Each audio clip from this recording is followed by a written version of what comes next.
તારીખ 1 ફેબ્રુઆરી 2024 ખોટા કેસમાં ભાજપ વિરુદ્ધ લડત લડનાર આપ ધારાસભ્ય ચૈતર વસાવા જામીન પર બહાર આવ્યા। ચૈતર વસાવાના સમર્થનમાં હજારોની સંખ્યામાં આદિવાસી સમાજના લોકો, આપ કાર્યકર્તાઓ અને નેતાઓ હાજર રહ્યા। પોલીસ પાસે કોઈ પુરાવા નથી કારણ કે આ કેસમાં કોઈ તથ્ય નથી, ફક્ત ઉપજાવી કાઢેલી વાતો છે।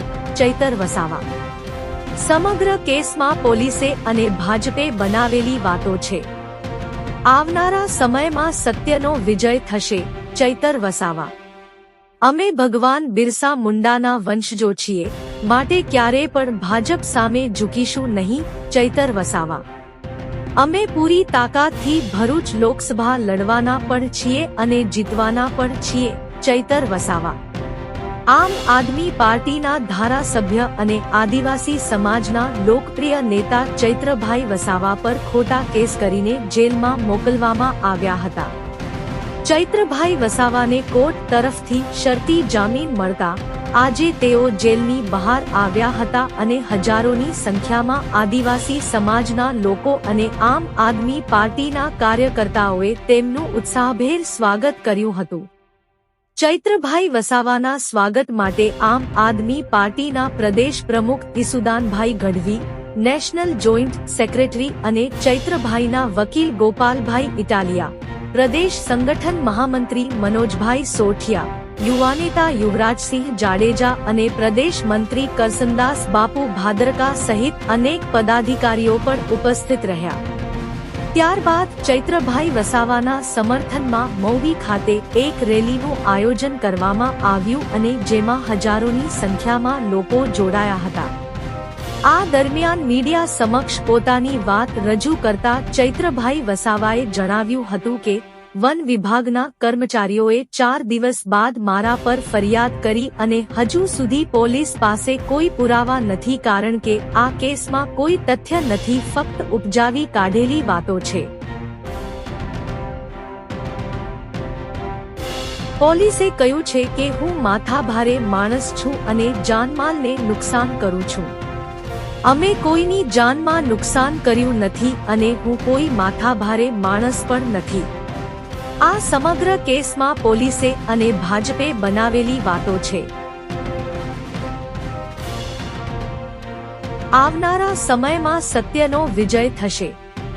ભાજપે સામસામ દંડ ભેદની નીતિ અપનાવી છે, પરંતુ અમે ભગવાન બિરસા મુંડાના વંશજો છીએ, માટે અમે ક્યારેય પણ ભાજપ સામે ઝૂકીશું નહીં। છેલ્લા 3 મહિનાથી મારા ધર્મપત્ની જેલમાં છે। મને નામદાર કોર્ટ દ્વારા શરતી જામીન મળ્યા હતા। અમે તેને આવકારીએ છીએ અને આ શરતોને દૂર કરવા માટે અમે હાઈકોર્ટમાં અપીલ કરીશું।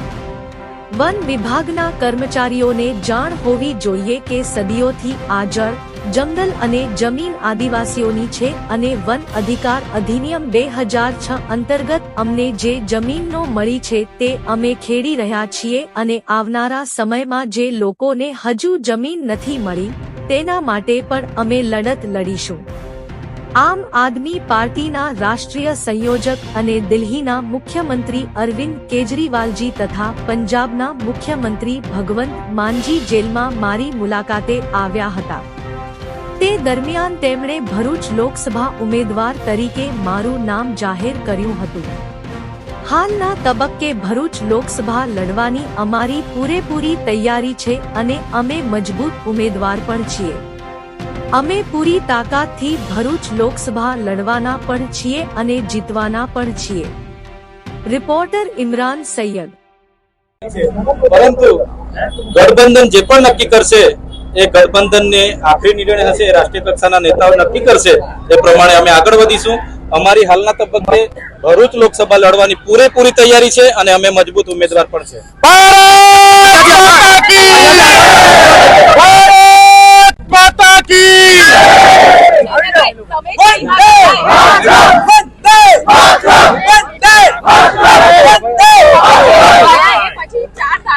રાજીનામું આપી દીધું છે, જેમાંથી 2 કોંગ્રેસના, 1 આમ આદમી પાર્ટીનું ને 1 અપક્ષનું છે અને એવું પણ કહેવાય રહ્યું છે કે ચૈતર વસાવા દબાણ છે, દબાણ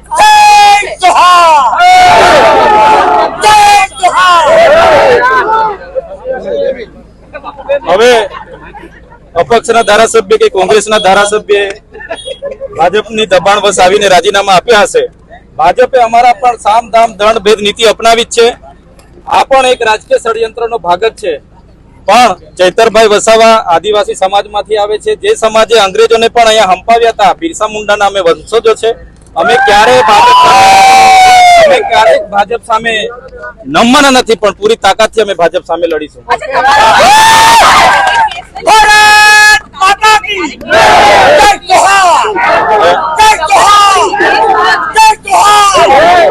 જે કેસ થયો છે તે બાબતે આપણે કોઈ દિવસ પ્રતિક્રિયા નથી આપી. શું કહેશો અત્યારે તમે?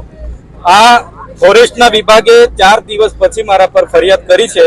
હજુ એ ફરિયાદમાં કોઈ તથ્ય નથી કે કોઈ પુરાવા નથી. પોલીસે એક ઉપજાવી કાઢેલી વાર્તા છે. પોલીસે એવું કીધું છે કે આ માથાભારે શખ્સ છે, આ તમસી મગજનો માણસ છે, જાનમાલને નુકસાન કરે છે અને ડીગાપાટુનો વારે ઘડે માર મારે છે. હવે આ લોકોએ મને ચૂંટ્યો છે તો કોને મેં ડીગાપાટુના માર મારું છું ભાઈ? કોના જાનને કોના માલને એટલે કોઈના જાનમાલને અમે નુકસાન નથી કર્યું કે અમે માથાભારે માણસ પણ નથી. અમારે જો માથાભારે માણસ બનવું હોય તો આ વિસ્તારમાં જંગલ ખાતું તો શું પોલીસની બી તાકાત નથી કે પ્રવેશ કરી શકે?